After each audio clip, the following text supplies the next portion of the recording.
আজ জুমার দিনে বা রাতে চুপি চুপি আল্লাহর এই জিকিরটি 100বার করুন। জীবনের সকল গুনাহ মাফ হবে, যা চাবেন তাই পাবেন, দোয়া কবুল হবে, ভাগ্য খুলে যাবে, আশা আকাঙ্ক্ষা পূরণ হবে।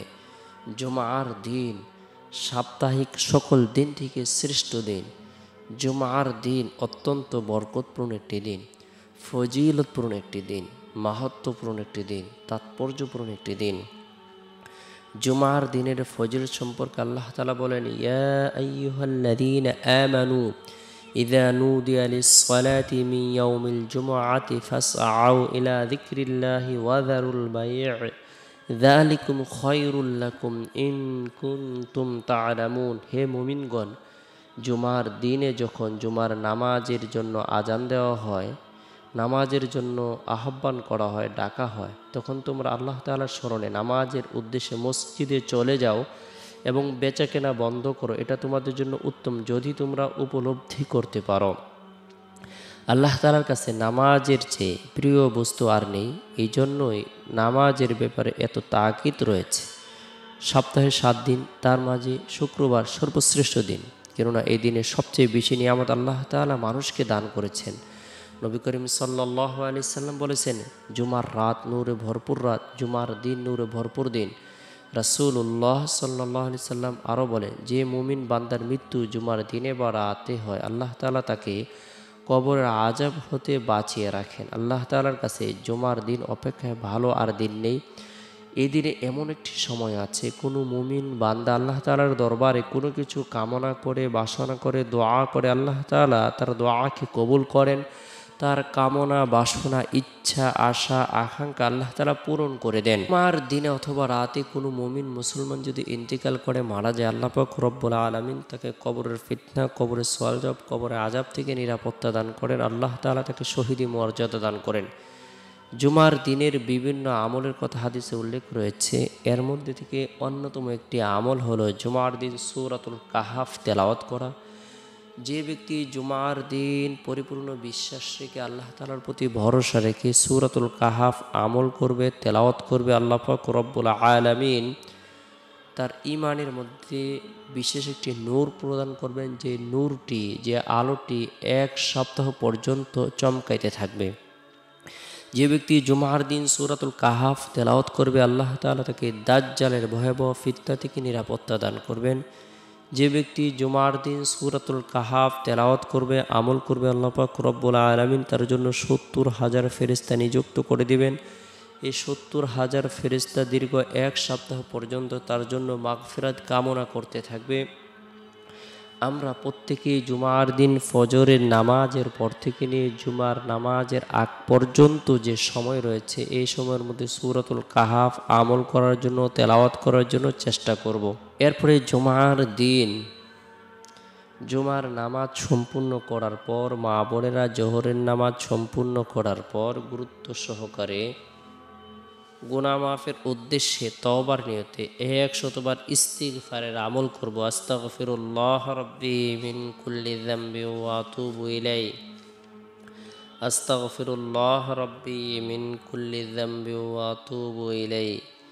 যে ব্যক্তি তওবার নিয়তে ইস্তিগফারের আমল করবে, আল্লাহ তাআলা তার জীবনের সগীরা, কবিরা, জাহিরি, বাতিনি, শিরিক, বিদআত, ইচ্ছায়, অনিচ্ছায়, গোপনে, প্রকাশ্যে, হাতের গুনাহ, পায়ের গুনাহ, চক্ষুর গুনাহ, জিহ্বার গুনাহ, কানের গুনাহ, সকল ধরনের গুনাহকে আল্লাহ তাআলা মুহূর্তের মধ্যে ধুয়ে মুছে নিষ্পাপ করে দিবেন। আল্লাহ পাক রব্বুল আলামিন তাকে ক্ষমা করে দিবেন। গুরুত্ব সহকারে 100বার ইস্তিগফারের আমল করব, আল্লাহ তাআলা আপনার আমার জন্য অজস্র কল্যাণ প্রদান করবেন। আল্লাহ তাআলার নিয়ামত সমূহ ব্যাপক করে দিবেন। গুরুত্ব সহকারে 100বার ইস্তিগফারের আমল করব। এরপরে চুপি চুপি বরকতপূর্ণ এই জিকিরটি 100বার করব।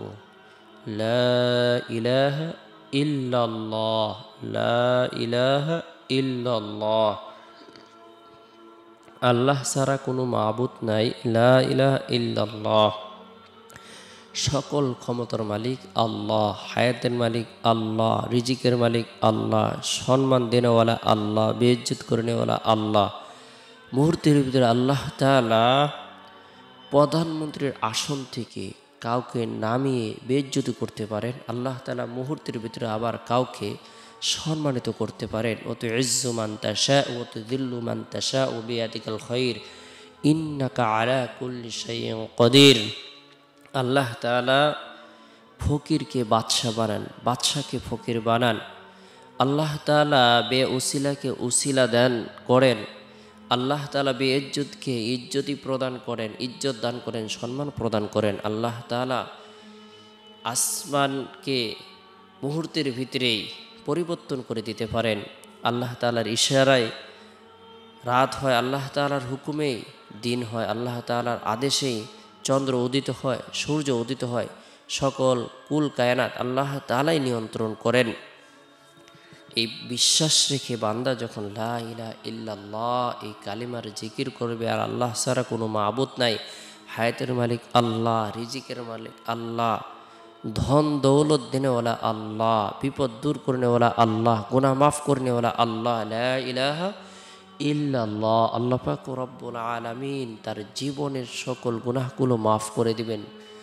আল্লাহ তাআলা তার জন্য আসমান জমিন থেকেও বেশি নেকি প্রদান করবেন, তার জন্য জান্নাত আবশ্যক করে দেবেন। যে ব্যক্তি লা ইলাহা ইল্লাল্লাহ এই কালিমার জিকির করবে, সে হাসতে হাসতে জান্নাতে প্রবেশ করবে। সুবহানাল্লাহ। আল্লাহ তাআলা তার চেহারাকে পূর্ণিমার চাঁদের ন্যায় উজ্জ্বল করে দিবেন। লা ইলাহা ইল্লাল্লাহ এই কালিমার জিকির করব 100 বার। এরপর রব্বুল আলামিনের দরবারে নিজের জন্য, আত্মীয় স্বজনদের জন্য, পরিবার পরিজনদের জন্য, জীবিতদের জন্য, মৃতদের জন্য, বিশ্ববাসীর জন্য, দুনিয়া এবং আখিরাতের সুখ শান্তি সফলতার জন্য দোয়া করব। এরপরে জুমার দিন বরকতপূর্ণ একটি আমল হলো নবী সাল্লাল্লাহু আলাইহি সাল্লামের প্রতি মহব্বত রেখে, ভালোবাসা রেখে, আন্তরিকতা রেখে দুরূদের আমল করা। আল্লাহুম্মা সাল্লি আলা মুহাম্মাদিন নবিয়্যিল উম্মি ওয়া আলা আলিহি ওয়া সাল্লিম তাসলিমা। যে ব্যক্তি গুরুত্ব সহকারে নবী সাল্লাল্লাহু আলাইহি সাল্লামের প্রতি জুমার দিন 100 বার দুরূদের আমল করবে, আল্লাহ তাআলা তার 100টি প্রয়োজনকে পূরণ করে দিবেন, তার পেরেশানিকে দূর করে দিবেন, তার গুনাহকে মাফ করে দিবেন, পদমর্যাদাকে বৃদ্ধি করে দিবেন। তাই গুরুত্ব সহকারে দুরূদের আমল করব। এরপরে জুমার দিন সবচেয়ে বরকতপূর্ণ যে মুহূর্তটি, সেটি হলো মাগরিবের পূর্ব মুহূর্তে। এই সময় আমরা গুরুত্ব সহকারে আল্লাহ তাআলার প্রতি রুজু হয়ে, আমাদের হাজতকে সামনে রেখে, গুনাহের কথা স্মরণ করে, কাকুতি মিনতি করে রব্বুল আলামিনের দরবারে রুনাজারি করব, প্রার্থনা করব, দোয়া করব। আল্লাহ তাআলা দোয়ার বরকতে কঠিন ও জটিল বিপদ দূর করে দিবেন, গায়েবী সাহায্য প্রদান করবেন, আশা আকাঙ্ক্ষাকে পূরণ করে দিবেন। এরপরে জুমার দিন শেষ হওয়ার পর যে রাত আসে, এই রাতটি হলো ফজিলতপূর্ণ একটি রাত। এই রাতের মধ্যে বিশেষ করে এশারের নামাজ সম্পূর্ণ করার পর সুবহানাল্লাহ 33 বার, আলহামদুলিল্লাহ 33 বার, আল্লাহু আকবার 34 বার, এই তাসবিহ, তাহলিল, তাকবীর, তাসবিহে ফাতিমি আমল করব। রাতে ঘুমানোর পূর্বে আল্লাহুম্মা বিসমিকা মুতু আহইয়া এই দোয়াটি পাঠ করে ঘুমিয়ে যাব। চেষ্টা করব রাতের 1/3 অংশে ঘুম থেকে জাগ্রত হয়ে তাহাজ্জুদের নামাজ পড়ার জন্য।